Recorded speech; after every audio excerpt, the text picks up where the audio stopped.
Mam national 150. Na pesi déjà. Merci beaucoup maintenant comme à 130. Eza ebele boy wana comme trop fatigué.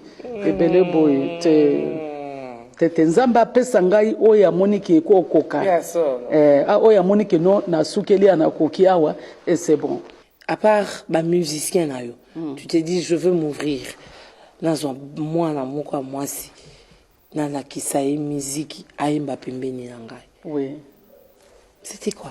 Ezalaki souci nanga da baka un jour mosala nga na sali il faut pe na pesa pe ba pesinga chance mais na pesa pe ba musupe chance.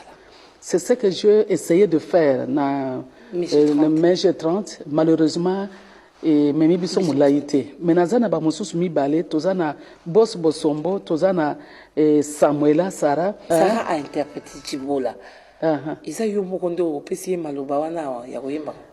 Mais Sarah za mulubati. Aïe bien. Ouais, souci nanga zali que mukolo na koyemba lisusu te mutu mususu mwazala wana po ayemba. A continuer quoi mutu ashi. Baganisi ke lokwa na kokisi 40 ans de carrière. Lokwa na kobi na 60 ans na kufa lobi. Itikale mukena kufa. Non, mena mboka na biso so amonika bo okoli alinga kufa. Boye na boye tout ça là. Non, boye ba ke sikonde na bandi. Ni sikondo bandi. Sikonde na bandi. Mama oningala nde oza oningala wana. Babani. Na lobi avec sagesse na mayele na nango lelo na bandi. Toza na mamu national. Kende na mboka na biso danse ya kasa nde yango wana. Mususu te na changer le coloté.